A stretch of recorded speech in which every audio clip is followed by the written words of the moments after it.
Welcome to your daily writing habit. If you are writing a book or thinking about it, or maybe you've started writing your book, but you're having some trouble getting it done, you are in the right place. Good morning. I'm your host, Christine Whitmarsh. If you're looking for me online, especially social media, look for Christine Inc., like that stuff we write with. Each day, I'm sharing with you the writing habits I've learned over my 19 years as a ghostwriter, book coach, and author. I have found that three things in particular have a huge impact on your success as an author: writing fundamentals, productivity, and mindset habits. And once again, good morning, everyone. And I am so excited to have a special guest as an interview on my show today, Jane Tabachnick. She is a publishing and publicity consultant, the founder of Simply Good Press. She works with mission-driven authors, coaches, and consultants who are frustrated that they're not better known in their field after all this time. She helps them build their author platform and become highly visible and seen as an authority in their industry so that they can attract more pre-sold clients and can grow their business quickly without having to market as hard. Named one of the top 100 people online by Fast Company, Jane is often quoted in media such as Inc., Business Insider, Muck Rack, Crane's New York Business, and many other media outlets. Welcome, Jane, and thank you so much for being here. Hi, thanks for having me. Super excited to get into this. As I was telling you offline before we hit record today, I'm just so excited because I'm in this amazing PR program that you're currently hosting, and I'm learning so much from you. And I was just saying, oh my gosh, every author needs to know even just a fraction of the knowledge that Jane knows about PR, especially going into 2021. I know a lot of people, hopefully a lot of you authors out there, are creating your 2021 brand plan. So this is a perfect time for you to be on the show. Great. Yeah. So tell me, as a public relations professional, what do you love the most about working with authors versus, I know you work with, many different types of clients, but what do you love the most about working with authors?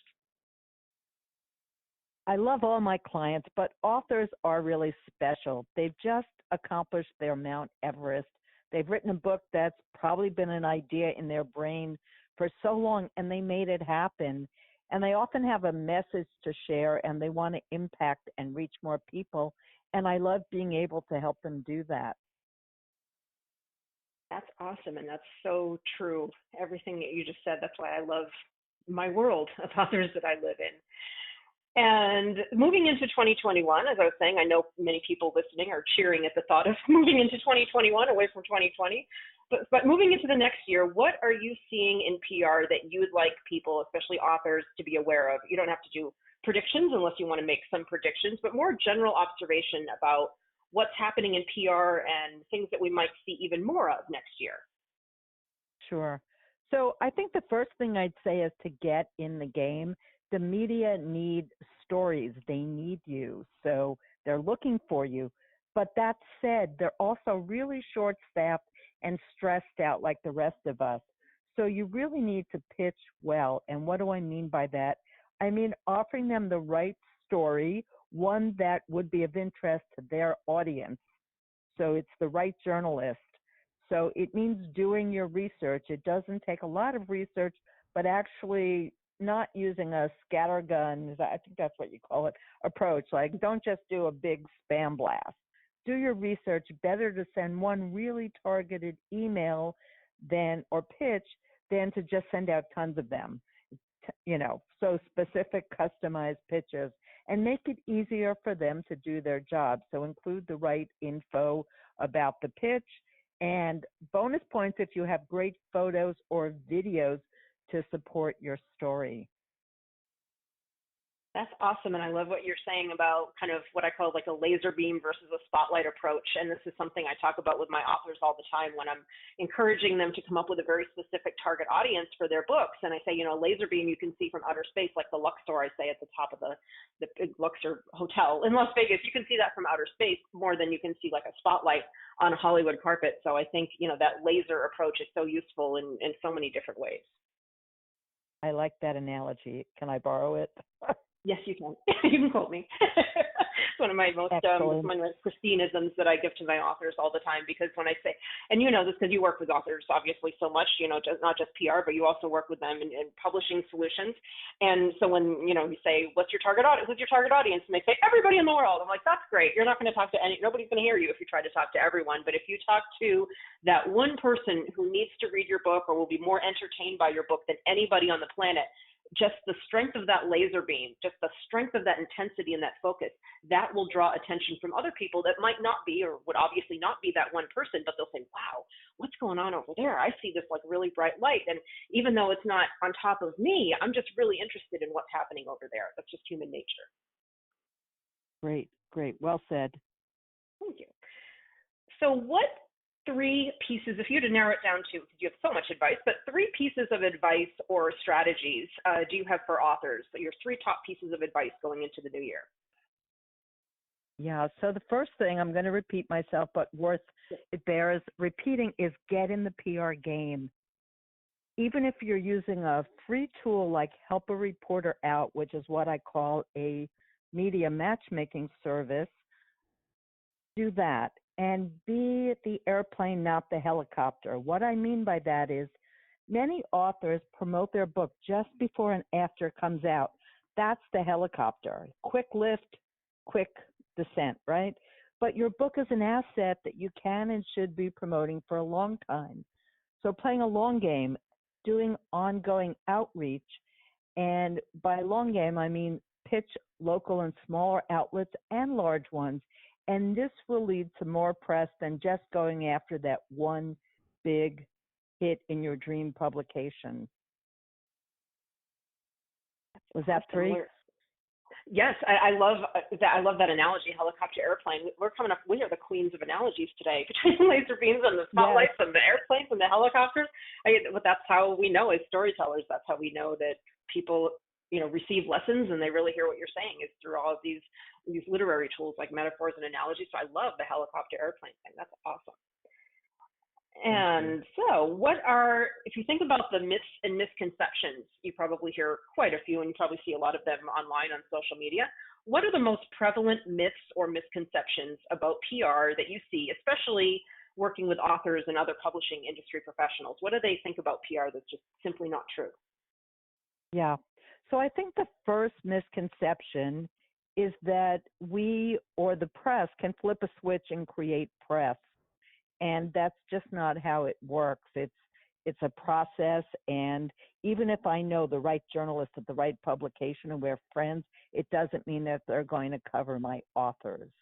So you have to have a good story. And the second one is that press generates book sales. It can, but primarily press, or the publicity it generates, is about generating awareness. Your book cover, your book description, and possibly your book landing page, if you have one, are what will close the sale, not the press. So the press is like the vehicle. It's putting you in front of more people, and I'll go with an analogy, leading a horse to water, but we don't make that horse drink. That's your job. Awesome. Love that. And finally, what are you, and I know some of the things you're working on, but I can't wait for you to share it with other people. What are you, yeah, I know, because I'm part of it, but what are you working on for the new year that you would like everyone to know about? Yeah, so I'm really excited about my new mentorship program that I'm running for authors, aspiring authors, coaches, and consultants. Christine mentioned it. She's been in the beta version, which has been just so exciting for me and rewarding. It's called the Authority Amplifier, and you get to work with me to learn about PR, and together we build out your press, your pitches, and your authority positioning together. Excellent. And if people want to know more about that and more about you and just connect with you, what's the best way for people to do that? Yeah, so they can visit my website at simplygoodpress.com, and they can also follow me or connect with me on social media. It's JaneTabachnick.com. Or Jane Tabachnick, I should say. I'm going to put simplygoodpress.com in the show notes. I always like to have I think I have more comprehensive show notes than most podcasts out there. I want everybody to get everything they need. So I want to make sure that's so easy to remember, by the way. That's such a great brand name to remember, Simply Good Press. I love that. Thank you. That's the idea. Yeah. I mean, that's Yes. a great tip. Since you mentioned it, I just want to say that because Tabachnick is not the easiest name to spell, and some of you have names or book titles that are not that easy to spell, if you need to buy another domain to send people to that is almost impossible to misspell, then do it. You will keep and garner more traffic, more prospects, more book sales by doing that.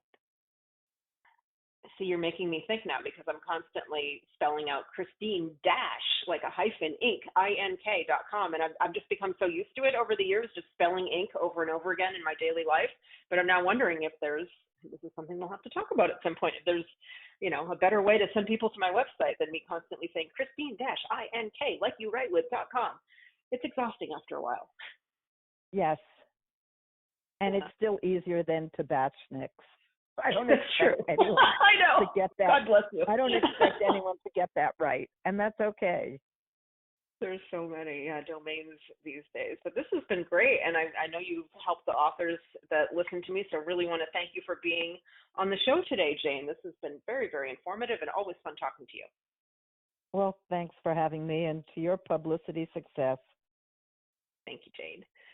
And thank you all for joining me here on Your Daily Writing Habit, where I am helping you write and finish writing an awesome book. And as always, be sure and drop by my Inc. Authors group. I'll spell Inc. one more time today, INK. Inc. Authors on Facebook. I just don't want to confuse it with a magazine. Inc. Authors on Facebook. We have motivation, accountability, publishing resources like Jane. We just have lots of great things. Inc. Authors on Facebook. And of course, that link, as always, will be in the show notes. Until tomorrow, everyone. Happy writing.